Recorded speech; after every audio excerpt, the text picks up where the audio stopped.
अस्सलाम वालेकुम guys and welcome to Ababeel. दोस्तों 2018 में रूस ने अपने 6 सुपर वेपन्स पर से पर्दा हटाया था और दुनिया को अपने इन वेपन से परेशान कर दिया था। ये 6 के 6 वेपन अपनी अपनी कैटेगरी में दुनिया के किसी भी वेपन की निस्बत ज़्यादा खतरनाक हैं। ये वेपन तबाही का पूरा पैकेज है। रूस के इन वेपन्स में Avangard hypersonic glide vehicle, 9M730 Burevestnik nuclear powered cruise missile, Zircon scramjet antiship hypersonic cruise missile, Kinzhal hypersonic air launched ballistic missile, Poseidon unmanned water drone और Sarmat MIRV super heavy ICBRM हैं। लेकिन आज की इस video में हम रूस के nuclear powered cruise missile 9M730 बेरोवेस्निक के बारे में बात करेंगे, जिसका NATO reporting name SSC-X9 Skyfall है। ये रूस का low flying nuclear powered nuclear armed cruise missile है। किसी मिसाइल का न्यूक्लियर पावर्ड होना ही एक बहुत बड़ी खूबी है। याद रहे, अब तक के क्रूज मिसाइल्स में सबसे बड़ी खूबी ये है कि वो न्यूक्लियर अटैक कर सकते हैं। लेकिन रूस के इस स्काईफॉल के अलावा किसी भी क्रूज मिसाइल में ये खूबी नहीं है कि वो न्यूक्लियर अटैक करने के साथ साथ अपनी पावर भी न्यूक्लियर टेक्नोलॉजी या न्यूक्लियर रिएक्टर से हासिल करे। जितने भी क्रूज मिसाइल्स हैं वो अपने टारगेट तक पहुंचने के लिए टर्बोफैन इंजन, रैमजेट इंजन या स्क्रैमजेट इंजन का इस्तेमाल करते हैं और इनकी रेंज 100 से 500 किलोमीटर या ज़्यादा से ज़्यादा 1000 किलोमीटर तक हो सकती है। लेकिन इस रशियन मिसाइल में न्यूक्लियर इंजन नस्ब है, जिसका मतलब है कि इस मिसाइल की रेंज अनलिमिटेड है। ये दुनिया के किसी भी कोने में जा सकता है और फिर ये है भी क्रूज मिसाइल। और क्रूज मिसाइल्स के बैलिस्टिक मिसाइल्स की निस्बत काफ़ी फ़ायदे हैं, जैसे कि इसकी मैन्यूवरेबिलिटी, इसका बैलिस्टिक मिसाइल की निस्बत इंटरसेप्ट और डिटेक्ट होने के चांस कम है, क्योंकि ये लो अल्टीट्यूड पर फ्लाइंग करते हैं, रडार में नज़र नहीं आते और अगर बाई चांस इंटरसेप्ट करने के लिए कोई मिसाइल दागा भी जाए तो ये अपनी मैन्यूवरेबिलिटी की वजह से इंटरसेप्ट होने से बच जाते हैं। बैलिस्टिक मिसाइल की निस्बत क्रूज मिसाइल की एक्यूरेसी बहुत अच्छी होती है। अपने पिन पॉइंट टारगेट पर जाकर लगेंगे, ये इधर उधर होने के चांस बहुत कम होते हैं इसके। फिर ये फ्लेक्सिबल भी होते हैं, कई प्लेटफॉर्म से लॉन्च होने की सलाहियत रखते हैं, जैसा कि एयरक्राफ्ट से, शिप से, सबमरीन से, लैंड बेस्ड लॉन्चर से। तो ऐसे क्रूज मिसाइल जो दुश्मनों पर पहले ही बहुत बड़ा इम्पैक्ट छोड़ रहे हैं और इंतहाई खतरनाक हैं, रूस ने ऐसे क्रूज मिसाइल को न्यूक्लियर पावर दे के, यानी कि न्यूक्लियर रिएक्टर या न्यूक्लियर इंजन देकर और ज़्यादा खतरनाक कर दिया है। याद रहे, बैलिस्टिक मिसाइल का सबसे बड़ा एडवांटेज ये होता है कि इनकी रेंज बहुत ज़्यादा होती है। 12-12 हज़ार किलोमीटर दूर तक जाने की ये सलाहियत रखते हैं। लेकिन रूस के इस क्रूज मिसाइल ने बैलिस्टिक मिसाइल्स की ये खूबी भी छीन ली है और इसकी रेंज अनलिमिटेड कर दी है। सवाल यह है कि रूस ने ऐसा मिसाइल बना कैसे लिया, अमेरिका क्यों नहीं बना पाया? तो बता दें कि रूस ने इस मिसाइल को बनाने की मोटिवेशन अमेरिका से ही ली है। जो काम रूस अब कर रहा है वो काम 1957 में अमेरिका ने शुरू किया था और ख़ुद ही बंद भी कर दिया था। अमेरिका ने 1957 में प्रोजेक्ट प्लूटो के नाम से एक प्रोग्राम शुरू किया था, जिसके तहत अमेरिका ने nuclear powered ramjet engine बनाना था, ताकि इन nuclear powered ramjet engine को क्रूज मिसाइल्स में इस्तेमाल किया जा सके। इसी प्रोजेक्ट के तहत अमेरिका ने न्यूक्लियर रैम जेट इंजन भी बना लिया और इसका कामयाब टेस्ट भी किया। लेकिन फिर इस प्रोजेक्ट को, जो कि 7 साल 6 महीने चलता रहा, इसको अचानक कैंसिल कर दिया गया।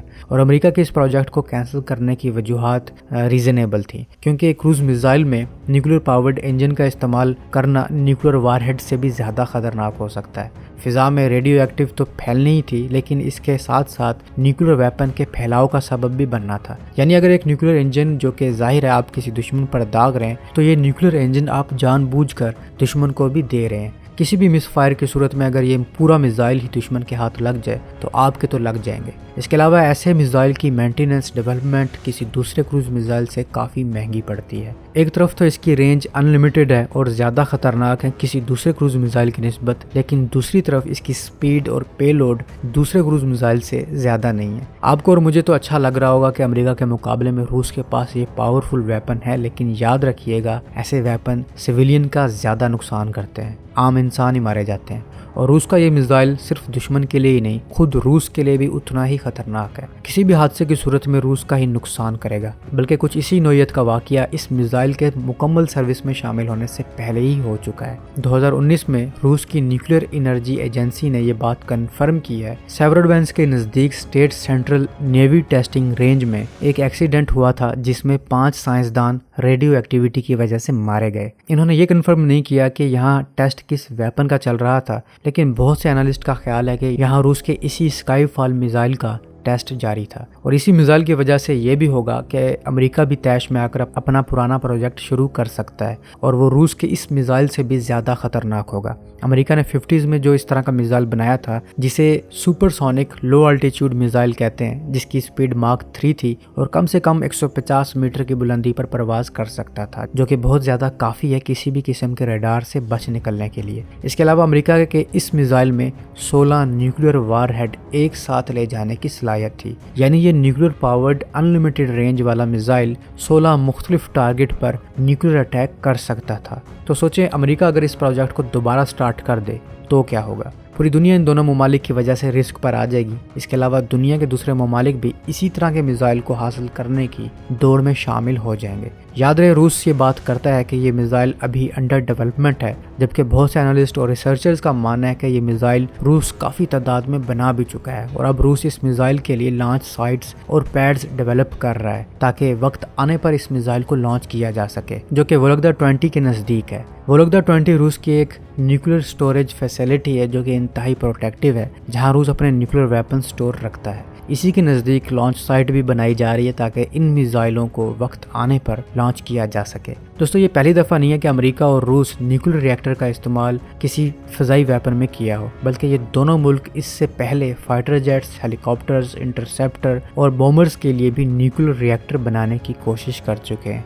लेकिन हर बार एक ही चीज़ इन वेपन्स के मुकम्मल होने के दरमियान हाइल हुई है और वो है रिस्क, बहुत बड़ा रिस्क। याद रहे, समंदर में एक न्यूक्लियर पावर्ड आबदोज तबाह हो जाए तो वो इतना नुकसान नहीं करेगी जितना फिजा में एक न्यूक्लियर पावर्ड वेपन के तबाह होने पर होगा। यही वजह कि आज तक किसी ट्रांसपोर्ट या किसी दूसरे एयरक्राफ्ट में पावर के तौर पर न्यूक्लियर रिएक्टर का इस्तेमाल नहीं किया गया, क्योंकि ये इंतहाई खतरनाक है। लेकिन मैं आपको ये वसूख से कह सकता हूँ कि आने वाले वक्तों में ये nuclear energy, nuclear reactor aircrafts में, ट्रेनों में और हत्ता के आम कारों में भी आपको नजर आएंगे और रेडियो एक्टिव फैलने का रिस्क भी ना होने के बराबर होगा। वो इसलिए कि न्यूक्लियर एनर्जी दो किस्म की होती है, एक न्यूक्लियर फिजन और दूसरी न्यूक्लियर फ्यूजन, और ये दोनों एनर्जी एक दूसरे के उल्टे काम करती हैं। न्यूक्लियर फिजन में एक बड़ा एटम टूटने पर छोटे कई एटम्स बनते हैं। इस टूटने के अमल के दौरान जो एनर्जी रिलीज होती है वो काफ़ी बड़ी तादाद में होती है। यही न्यूक्लियर एनर्जी होती है और अब तक हम जो एनर्जी यूज़ करते आ रहे हैं वो ऐसे ही न्यूक्लियर फिजन के थ्रू, यानी एक बड़े एटम को तोड़कर हासिल कर रहे हैं। जबकि न्यूक्लियर एनर्जी का दूसरा तरीका न्यूक्लियर फ्यूजन है, जो कि इसके बिल्कुल बरक्स है।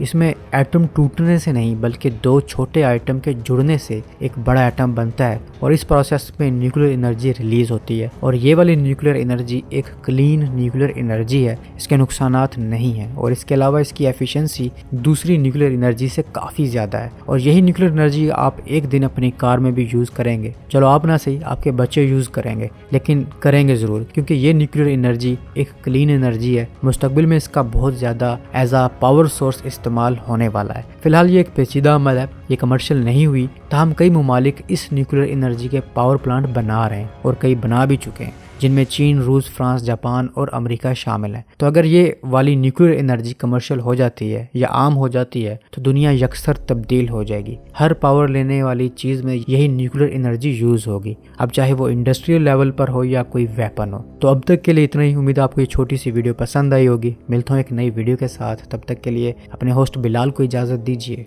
अल्लाह हाफिज़।